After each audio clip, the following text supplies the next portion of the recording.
this video, we're going to show you how to fix a tear in a tent that someone tried to repair with some tape. This is clear tape, but some people use duct tape.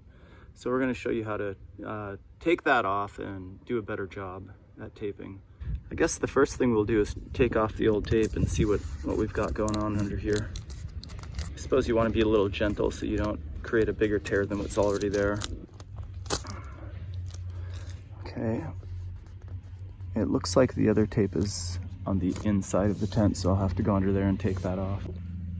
What we want to do is we want to get this lined up, like the flat lined up, taut, because we're going to tape the backside. So we want it stretched tight like that against each other, so you're not going to see a big gap in there when we're finished. And to do that, we're just going to take a piece of tape and just kind of stretch it over like you'd stretch a canvas at first. Put it on the bottom part here, adhere it, and then line it up with the top part up here.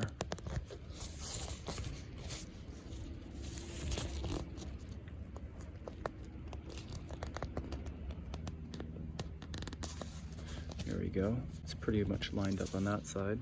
Now we want to line up the other side. And a lot of times you'll notice that these tears, they always happen in this kind of this shape, this elbow 90-degree angle shape. It's very common because the threads are perpendicular to each other, so they tend to rip that way.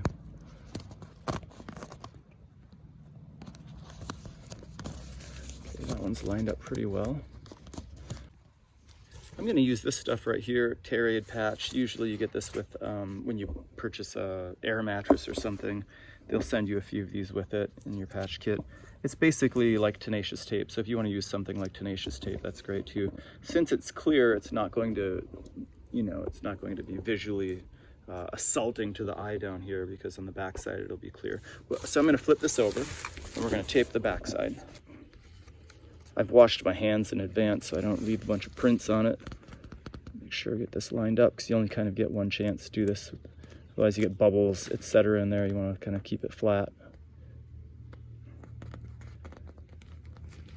Looking good there, looking good. So far so good. Ah, it's stuck to my finger. Oh geez, it folded over in the end. Okay, got it.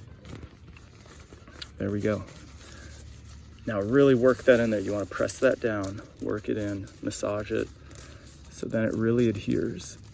Get those bubbles out if there are any, which I don't think I've got any bubbles in this one. That's pretty good. Now once that's adhered on the back side, we'll flip this back over and we can take off our guides from before, the two pieces of tape. And look at that, wow, wow.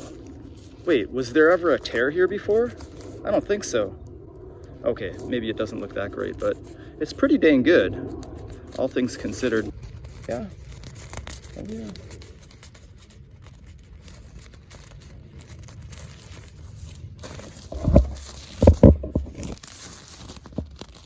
Yeah, I like the results. It's pretty dang good. Can't really see too much of that on there. Well, not better than it was, huh? Hey, what do you know? Trail ready. All right, there you go. How to patch a 90-degree tear on a tent.